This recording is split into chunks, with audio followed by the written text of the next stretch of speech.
എന്തിനിത്? ഖുർആൻ അല്ലാഹുവിന്റെ കലാമാണെന്ന് മനസ്സിലാക്കാൻ. അതല്ലയോ ഇസ്ലാം ദീനിന്റെ ബുർഹാൻ, ഇസ്ലാമിന്റെ ഖണ്ഡിതമായ പ്രമാണം, ഇസ്ലാം സത്യമാണെന്നതിനുള്ള പ്രമാണം, അള്ളാഹുവിന്റെ നബിയാണെന്നതിനുള്ള പ്രമാണം. ആ പ്രമാണം തിരിയണമെങ്കിൽ ഭാഷാപരമായ വിവരമുള്ള വലിയ സമ്പന്നന്മാരായ ഉലമാക്കളില്ലാതെ ആർക്കിത് ബോധ്യപ്പെടുത്തി കൊടുക്കാൻ കഴിയും? ആർക്ക് തെളിയിച്ചു കൊടുക്കാൻ കഴിയും?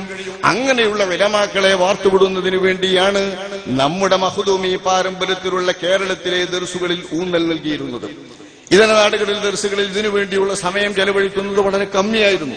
നമ്മളെ കേരളത്തിലെ ഉലമാക്കളും അല്ലാത്തവരും തമ്മിൽ വ്യത്യാസമുണ്ട്. എന്താ വ്യത്യാസം? സംസാര ഭാഷ ചിലപ്പം വിദേശത്ത് പോയി പഠിച്ചവർക്കും ഉത്തരേന്ത്യയിൽ പഠിച്ചവർക്കും വേഗം കിട്ടും. അറബ് പറയാൻ, സംസാരിക്കാൻ. നമ്മൾ ദർസ് പഠിച്ച ഉലമാക്കൾക്ക് ഒരു സദസ്സിൽ വെച്ച് സംസാരിക്കേണ്ടി വന്നാൽ, ഒരു അറബിയെ കുറിച്ച് സംസാരിക്കേണ്ടി വന്നാൽ നമ്മുടെ ഉലമാക്കൾക്ക് കഴിയില്ല. കാരണം എന്താ? നമ്മൾ സംസാരിക്കുമ്പോഴേക്ക് നമ്മൾ ചിന്തിക്കും. ഫായിലോ മഫ്ഊലോ ജഫ്രോ റഫ്ഉ നസ്ബോ എന്ന് ചിന്തിക്കുക. ഇത് തെറ്റിപ്പോകുമോ എന്ന് വിചാരിക്കുക. ഈ വക ഒന്നും നോക്കേണ്ടതില്ലാത്ത നമ്മുടെ നാട്ടിൽ നിന്ന് പോയ ഒരു കൊച്ചു ചെറുപ്പക്കാരന് അറബ് നാട്ടിൽ പോയ സറസറാന്ന് സംസാരിക്കാൻ കഴിയല്ലോ. ആ സംസാരമാണ് ഉത്തരേന്ത്യയിലെ പണ്ഡിതന്മാരും വിദേശത്ത് പോയി പഠിച്ചു വരുന്ന പണ്ഡിതന്മാരും പലപ്പോഴും നടത്തുന്നത്. നമുക്കറിയാം, ദർസിൽ നിന്ന് പഠിച്ചു വന്നവർ തന്നെ അറബിയിൽ പ്രസംഗിക്കുന്നു ഞാൻ എന്നും പറഞ്ഞിട്ട് പ്രസംഗിക്കാൻ നിന്നാൽ പിന്നെ അവർ അറബിയിൽ പ്രസംഗിക്കുമ്പോൾ പറയുന്ന വാചകങ്ങളൊക്കെ ഉലമാക്കൾക്ക് ചിരി ഉലമാക്കൾ ചിരിച്ചു പോകും. എന്താ കാരണം? സാധാരണ നമ്മൾ പഠിച്ച ഇൽമോ വിശുദ്ധ ഖുർആന്റെ ഭാഷയോ അല്ലേ ഇത്? വിശുദ്ധ ഖുർആൻ ഒന്ന് നോക്കൂ. നമ്മുടെ ഒരു സാധാരണ ഗന്ധം, നമ്മുടെ ഒരു ഭാഷ, ആ ഭാഷയിൽ നിന്ന് വ്യത്യസ്തമായി വർഷം തോറും നമ്മൾ മുന്നോട്ട് പോവുകയാണ്. ഭാഷ പുരോഗമിക്കുകയാണല്ലോ. നമ്മുടെ ഒരു ചെറിയ കൊച്ചു പുസ്തകം രണ്ടാമത് പുനഃപ്രസിദ്ധീകരിക്കുകയാണെങ്കിൽ, പരിഷ്കരിക്കാത്ത പതിപ്പിറക്കുകയാണെങ്കിൽ തന്നെ ഒന്ന് പരിശോധിച്ചാൽ പുതിയൊരു പുസ്തകം എഴുതുന്ന അധ്വാനമുണ്ട്. കാരണം എന്താണ്? കഴിഞ്ഞ കൊല്ലത്തിലോ കഴിഞ്ഞ 2 വർഷം മുൻപോ നമ്മൾ എഴുതിയ പുസ്തകത്തിന്റെ ഭാഷ വളരെ മാറിപ്പോയി. ആ ഭാഷ ഇപ്പൊ വായിച്ചു നോക്കുമ്പോ ദുരൂഹത വരും. ആശയത്തെ പ്രകടിപ്പിച്ചു കൊടുക്കുന്നതിൽ ദുരൂഹത വരും. അങ്ങനെ വരുമ്പോൾ നമ്മൾ മാറ്റേണ്ടി വരുന്നു. എന്താണ് ഇതിന് കാരണം? നമ്മുടെ നിർമ്മിതിയാണ്. അള്ളാഹുവിന്റെ കലാമിന് 1400-ൽ പരം വർഷമായിട്ട് അറബ് ഭാഷ എത്ര മുന്നോട്ട് പോയാലും, സംസാര ഭാഷ എത്ര മുന്നോട്ട് പോയാലും, അറബ് സംസാരിക്കുന്നവർ എത്രയോ കൂടിപ്പോയാലും, അള്ളാഹുവിന്റെ കലാമിന്റെ 1 ഇഞ്ച് സ്ഥലത്ത് ഒരു ചെറിയ പദപ്രയോഗത്തിൽ പോലും അപ്രയോഗത്തിനു പകരം ഇവിടെ പ്രയോഗിക്കേണ്ടത് ഇങ്ങനെയാണ്, ഒരക്ഷരത്തിനു പകരം ഇവിടെ പ്രയോഗിക്കേണ്ടത് അങ്ങനെയാണെന്ന് സംസാരിക്കാൻ ആർക്കും തോന്നില്ല.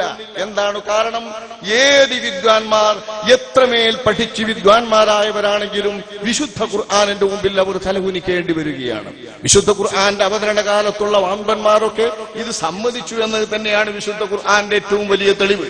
നമ്മുടെ കൂട്ടത്തിൽ തന്നെ നമ്മളെ പണ്ഡിതന്മാർ പറയുക, ജാഹിൽ എന്ന് പറയുന്ന മനുഷ്യൻ വിശുദ്ധ ഖുർആനിന്റെ അനുയായി ആയല്ലോ. ഇത് തന്നെയാണ് വിശുദ്ധ ഖുർആൻ അള്ളാഹുവിന്റെ കലാമാണെന്നതിന് തെളിവ്. ആരാണ് ഇയാൾ? ഇയാൾ മുഅ്തസിലത്തിലെ ഒരു നേതാവാണ് ജാഹിൽ. മുഅ്തസിലത്തിന്റെ നേതാവായി ജാഹിൽ എന്ന് പറയുന്ന ആള് വിശുദ്ധ ഖുർആനെ അംഗീകരിച്ചു എന്ന് പറയുന്നത് തന്നെ അള്ളാഹുവിന്റെ കലാമാണെന്നതിന്റെ ഏറ്റവും വലിയ തെളിവാണ്. കാരണം ബയാനിൽ ഏറ്റവും മുന്തി നിൽക്കുന്ന വലിയ ബയാനുകാരനാണ് ജാഹിൽ.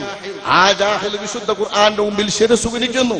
170-ൽ പരം ഗ്രന്ഥങ്ങൾ അദ്ദേഹം രചിച്ച കൂട്ടത്തിൽ അൽ ബയാനു വത്തബീൻ എന്ന പേരിൽ അദ്ദേഹം രചിച്ച ഗ്രന്ഥം തന്നെ അദ്ദേഹത്തിന്റെ വാഗ്വിലാസത്തിന്റെ ഏറ്റവും വലിയ തെളിവാണ്. അദ്ദേഹം രചിച്ചിട്ടുള്ള ഗ്രന്ഥങ്ങളൊക്കെ വാല്യക്കണക്കിലുള്ള ഗ്രന്ഥങ്ങളാണ്. അദ്ദേഹം വിശുദ്ധ ഖുർആന്റെ മുമ്പിൽ തലകുനിക്കുന്നു. സഹ്ബാൻ, മഹാനായ മുആവിയ റളിയല്ലാഹു അൻഹുവിന്റെ കാലത്ത് സഹ്ബാൻ എന്ന ഒരു വലിയ പ്രാസംഗികനെ, ഒരു വലിയ സംസാരക്കാരനെ, ഒരു വാഗ്വിലാസക്കാരനെ നമുക്കറിയാം. വാഗ്മിയെ സഹ്ബാനു അയ്യുൻ ഫീ ഫസാഹതി ലഫ്ലിഹി മഅനും ബലിഉൽ ബുഖ്ലി ഫീ ഇഫ്ളാലിഹി എന്ന് നമ്മൾ വാഴ്ത്തി പറയുന്ന സഹ്ബാൻ, പ്രസംഗത്തിലും പ്രഭാഷണത്തിലും പുകഴ്ത്തി പറയുന്ന സഹ്ബാൻ. ആ സഹ്ബാൻ എത്ര വലിയ വാഗ്വിലാസക്കാരനാണ്. മുആവിയ റളിയല്ലാഹു അൻഹു എന്ന ഭരണാധികാരിയുടെ കാലത്ത് സുബ്ഹ് നിസ്കരിച്ചേട മുതൽ അദ്ദേഹം പ്രസംഗിച്ചിട്ട് ആ പ്രസംഗം ളുഹറിന്റെ സമയമായപ്പോഴും ഒരേ ഒരു വിഷയത്തിൽ ഒതുങ്ങി നിന്നുകൊണ്ട് മാത്രം, ആ വിഷയത്തിൽ നിന്ന് അദ്ദേഹം മാറിപ്പോയിട്ടില്ല, ആ വിഷയത്തിൽ നിന്ന് അദ്ദേഹം തെന്നിപ്പോയിട്ടില്ല. വലാ തനഹ്നഹ, അദ്ദേഹം ഒന്ന് തൊണ്ട കാറിയിട്ടില്ല. വലാ തലക്ക, ഒരു പദം കിട്ടാൻ വേണ്ടി അദ്ദേഹം ഒരിക്കലും ഒന്ന് പുറകോട്ട് പോയിട്ടില്ല.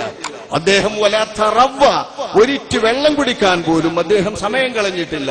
സുബ്ഹ് നിസ്കരിച്ചേടം മുതൽക്ക് ളുഹറിന്റെ സമയമായിട്ടും ഒരൊറ്റ വിഷയത്തിൽ ഒരു പോയിന്റിൽ മാത്രം സംസാരിച്ചു കൊണ്ടിരുന്ന അദ്ദേഹം നമസ്കരിക്കാൻ സമയം വൈകിയെന്നായപ്പോ ഖലീഫ മുആവിയ തങ്ങൾ അസ്വലാ എന്ന് പറയുമ്പോ അദ്ദേഹം പറഞ്ഞു ഹൽ നഹ്നു ഇല്ലാ ഫീ തസ്ബീഹ് വതഖ്ദീസ് വതഅളീം എന്നിങ്ങനെ തുടങ്ങിയിട്ട് നമ്മളപ്പം നടത്തിക്കൊണ്ടിരിക്കുന്ന പ്രസംഗത്തിന്റെ സ്ഥാനമാനങ്ങളും മഹത്വവും പറയുന്നതിനുള്ള സമാന പദങ്ങളിട്ട് അമ്മാനമാടുകയായിരുന്നു അദ്ദേഹം.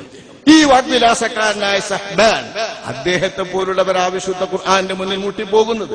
വാസിൽ ഇബ്നു അത്വാ മുഅ്തസിലത്തിന്റെ നേതാവാണ്. ഞാനിത് പറയുന്നത് വിശുദ്ധ ഖുർആന്റെ അനുയായികളാവട്ടെ ശത്രുക്കളാവട്ടെ, വാഗ്വിലാസത്തിൽ ഏറ്റവും മുന്തിയവർ നിമിഷ നേരം കൊണ്ട് സംസാരിക്കുന്നതൊക്കെ എത്ര വലിയ ശക്തന്മാരായിരുന്നു. വിശുദ്ധ ഖുർആൻ മുഅ്ജിസാണ്, അള്ളാഹുവിന്റെ റസൂലാണെന്നതിനുള്ള തെളിവാണ്. നമുക്കെന്താ വിശുദ്ധ ഖുർആൻ? നമ്മളിപ്പോ ഖുർആൻ പഠനത്തിലും ഖുർആന്റെ പരിഭാഷയിലും ഖുർആന്റെ വിവരണത്തിലും ഖുർആൻ വയലിലായിട്ടൊക്കെ കേൾക്കുന്നു. എന്താണ് ഖുർആനിൽ പുതുമാന്ന് ചിന്തിക്കും. അപ്പോൾ അല്പം വലുപ്പം വിശുദ്ധ ഖുർആനെ കുറിച്ച് തോന്നണമെങ്കിലും നമ്മൾ ഇത് മനസ്സിലാക്കണം. വാസിൽ ഇബ്നു അത്വാ ഭാഷയിൽ എത്ര നിപുണനാണ്. മുഅ്തസിലത്തിന്റെ നേതാവ്. ആ മുഅ്തസിലത്തിന്റെ നേതാവായ അദ്ദേഹത്തിന് ചെറിയ മോശമുണ്ട്. എന്താണെന്നറിയോ? റ എന്നൊരക്ഷരം പറയാൻ അദ്ദേഹത്തിന് കഴിയില്ല. റ എന്ന അക്ഷരം പറയാൻ കഴിയാത്തത് കൊണ്ട് ആ അക്ഷരം വരാതെയാണ് അദ്ദേഹം ശ്രദ്ധിക്കുക, സംസാരിക്കാൻ. നമ്മളെ ആൾ ശ്രദ്ധിക്കുകയാണെങ്കിൽ വളരെ പണിപ്പെട്ട് ശ്രദ്ധിക്കണം. ഇദ്ദേഹത്തിന് അങ്ങനെ ശ്രദ്ധിക്കണ്ട. വളരെ പെട്ടെന്ന് അദ്ദേഹത്തെ പരീക്ഷിക്കാനായി വിളിച്ചു ചേർത്ത വലിയ വാഗ്വിലാസക്കാരായ വാഗ്മികളുടെ സദസ്സിൽ വെച്ച് റാവരാതെ മണിക്കൂറുകളോളം സംസാരിച്ച അദ്ദേഹത്തിന്റെ പ്രസംഗത്തെ പ്രശംസിച്ചുകൊണ്ട് അദ്ദേഹം റാ എന്ന അക്ഷരം ഒഴിവാക്കി അദ്ദേഹത്തിന്റെ പ്രസംഗത്തിൽ എന്നറിയുന്നത് തന്റെ പ്രസംഗത്തെ പിന്നെ അപ്പുറം തല മുതൽ അവസാനം വരെ തിരിച്ചു മറിച്ചു നോക്കി ആളുകൾ പ്രസംഗത്തിന്റെ മുങ്ങലിൽ നിന്നും ആകർഷണ വലയത്തിൽ നിന്നും പിന്തിരിഞ്ഞ് ചിന്തിച്ചപ്പോഴാണ് അദ്ദേഹം ഒരിക്കൽ പോലും റാ ശബ്ദിച്ചില്ലല്ലോ എന്ന് പറഞ്ഞത്. ഒരിക്കലൊരു വിദ്വാൻ അദ്ദേഹത്തോട് പറഞ്ഞു, റക്കിബ ഫർസഹു വജറ റുംഹഹു വഅമറ അൽ അമീറു ബിഹഫ്രി ബിഇരിൻ അലാ ആരിഅതി ത്വരി. 10 വാക്യങ്ങളിൽ 10 റാ, ഓരോ വാക്യത്തിലും ഓരോ റാ. ഇത് നിങ്ങൾ എങ്ങനെ പറയും ഈ ആശയം? ഒന്നുമില്ല. അദ്ദേഹം ഉടനെ പറഞ്ഞു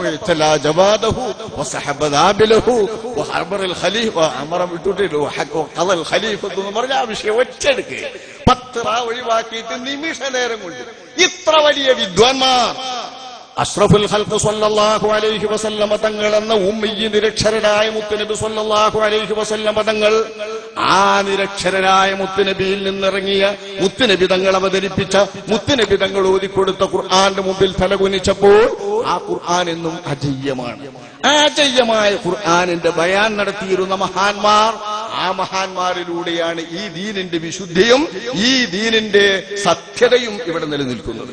മഹാനായ ഇമാം റാസി തങ്ങൾ പറയുന്നു, ഭാഷാപരമായ ഖുർആന്റെ ഈ വലുപ്പങ്ങളൊക്കെ പറയണമെങ്കിലും ആ വലുപ്പമുള്ള ഖുർആൻ അള്ളാഹുവിന്റെ കലാമാണെന്ന് സംസാരിക്കണമെങ്കിലും അതിലും വലിയ വിശുദ്ധ ജീവിതത്തിന്റെ പ്രതീകമായ ആളുകൾക്ക് തട്ടാൻ പറ്റാത്ത മാതൃകാപരമായ മുന്തിയ തെളിവുകൾ മുൻപിൽ വേണം. ആ തെളിവുകളാണ് യഥാർത്ഥത്തിൽ അള്ളാഹുവിന്റെ ദീനിനെ ഇവിടെ നിലനിർത്തിയത്, ഇന്നും നിലനിർത്തുന്നത്, ഇനിയും നിലനിർത്തേണ്ടത് ഇതുതന്നെയാണ്. ഇവിടെയാണ് നമുക്ക് പ്രശ്നം സംഭവിച്ചിരിക്കുന്നത്, ഇവിടെയാണ് നമുക്ക് കുറവ് വന്നിരിക്കുന്നത്. ഈ കുറവ് നികത്തപ്പെട്ടില്ലെങ്കിൽ അള്ളാഹുവിന്റെ ദീനിന്റെ സത്യതയും അള്ളാഹുവിന്റെ ദീനാണെന്ന സത്യവുമാണ് ഇവിടെ ഇല്ലാതാകാൻ വേണ്ടി പോകുന്നത്. നമ്മളിത് വളരെ ചിന്തിക്കേണ്ട വിഷയമാണ്.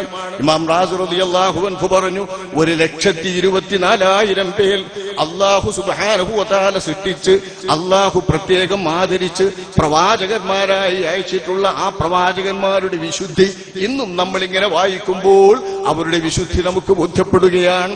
ആ വിശുദ്ധന്മാരിൽ നിന്നും അതേ എണ്ണമുള്ള 1,24,000 പേര് അഷ്റഫുൽ ഖൽഖ് സ്വല്ലല്ലാഹു അലൈഹി വസല്ലം തങ്ങൾ ഈ സമ്പൂർണ്ണ ദീനിന്റെ തെളിവായിക്കൊണ്ട് അള്ളാഹുവിന്റെ നബി വാർത്തുവിട്ടുകൊണ്ട് അള്ളാഹുവിന്റെ റസൂലിന്റെ ദീനിന്റെ തെളിവുകളായി മുന്നിൽ വെച്ചപ്പോൾ ഇവരാണ് ഈ ദീനിലേക്കുള്ള ദിശ തിരിച്ചു വരുന്ന നക്ഷത്രങ്ങൾ എന്ന് പറഞ്ഞുകൊണ്ട് അവരെ പ്രകീർത്തിച്ചപ്പോൾ അവരുടെ ജീവിതവുമാണ് അള്ളാഹുവിന്റെ ദീനിലുള്ള സത്യത്തിന്റെ ഏറ്റവും വലിയ തെളിവ്.